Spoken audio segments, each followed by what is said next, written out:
Hello all, welcome to my channel Surya's Lifelines.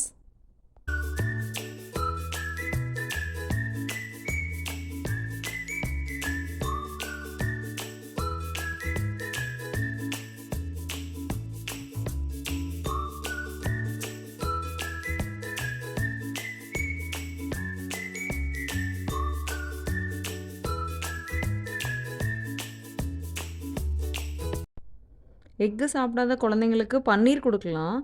வாங்க இப்போ ஒரு பன்னீர் ரெசிபி பார்த்துடலாம். ஃபிங்கர் ஃபுட் மாதிரி கொடுத்துட்டோன்னா அவங்க ஈஸியாகவே சாப்பிட்றாங்க.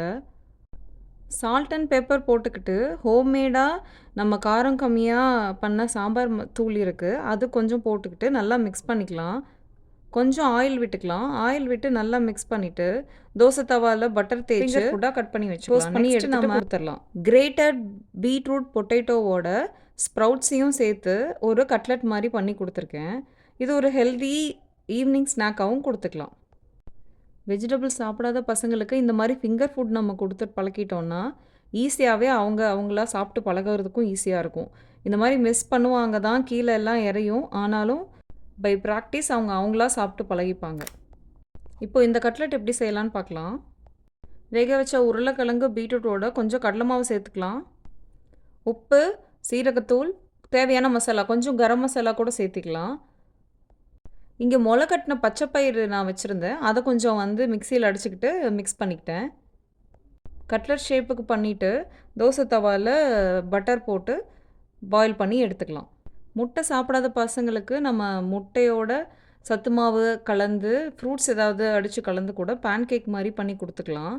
அப்படி தான் நான் ஃபஸ்ட்டு இமேஜில் காட்டியிருப்பேன். அதில் பார்த்திங்கன்னா ஆப்பிள், சத்து மாவு, முட்டை இதெல்லாம் கலந்து, வேணும்னா நம்ம கருப்பட்டி கூட ஆட் பண்ணிக்கலாம். கலந்து பேன்கேக் மாதிரி சுட்டு கொடுத்துக்கலாம். பீட்ரூட்டில் பண்ண மாதிரி நம்ம வேறு வேறு வெஜிடபிள்ஸ் போட்டு சேம் டைப்பில் கட்லெட் மாதிரி பண்ணி கொடுக்கலாம். பேன்கேக்னாவே ஸ்வீட் இல்லை, இது மாதிரி நம்ம ஸ்வீட் இல்லாமல் கூட பண்ணலாம். ஓட்ஸ், ஆனியன், டொமேட்டோலாம் போட்டு பண்ண இந்த ரெசிபி பார்க்கலாம். 1/4 கப் ஓட்ஸு, பாதி தக்காளி, ஆனியன், கொத்தமல்லி தழை போட்டுக்கலாம். கொஞ்சம் உப்பு, கொஞ்சம் பெப்பர் போட்டுக்கலாம். இதை நல்லா மிக்சியில் அடிச்சுட்டு இந்த மாதிரி தோசை தவாலாம் பேன்கேக் மாதிரி எடுத்துக்கலாம். முக்கியமாக மீடியம் ஃப்ளேமில் நல்லா வேக வச்சுக்கணும். ஹை ஃப்ளேமில் வச்சிட்டோன்னா உள்ளே வேகாமல் வந்துடும். 1 வயசுக்கு மேலே நம்ம தேவையான மசாலாஸ்லாம் கொஞ்சம் கொஞ்சமாக ஆட் பண்ணிக்கலாம்.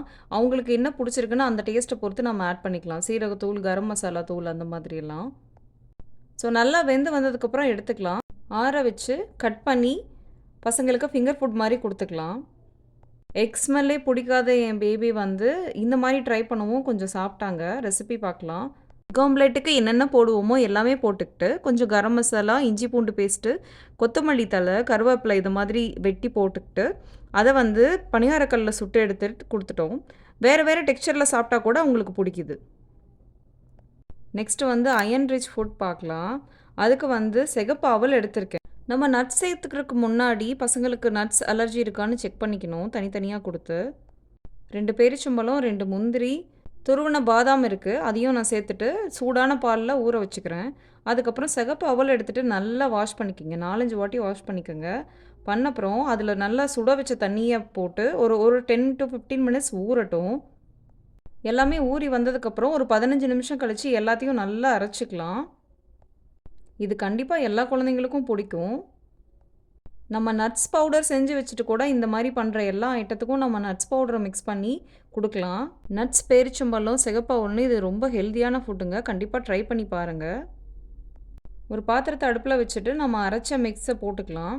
பால் கொஞ்சம் ஊற்றி டைலூட் பண்ணி நல்லா மிக்ஸ் பண்ணிக்கலாம். நம்ம நல்லா வெந்து வரணும். ஒரு 5 மினிட்ஸ் வெந்தால் போதும். நம்ம மிக்ஸ் பண்ணிக்கிட்டே இருக்கணும், அடி பிடிக்காமல். 8 மந்த்ஸ் பேபி அந்த மாதிரி பசங்களுக்கு கொஞ்சம் வாட்டரியாக எடுத்துக்கலாம். 1 இயர் ஓல்டுக்குன்னு பார்த்துட்டிங்கன்னா கொஞ்சம் திக்காக எடுத்துக்கலாம். ஆஃப் பண்ணதுக்கப்புறம் அது கொஞ்சம் கன்சிஸ்டன்சி மாறும், கொஞ்சம் திக் ஆகும். பிலோ 1 இயராக இருந்தால் மில்க் அவாய்ட் பண்ணிக்கோங்க. இது போல் ஹெல்த்தி ரெசிபீஸ் நான் இன்னும் ஷேர் பண்ணுவேங்க. இன்னும் நம்ம சேனலுக்கு சப்ஸ்கிரைப் பண்ணலைன்னா பண்ணிக்கோங்க. தேங்க்ஸ் ஃபார் வாட்சிங். நெக்ஸ்ட் வீடியோவில் பார்க்கலாம்.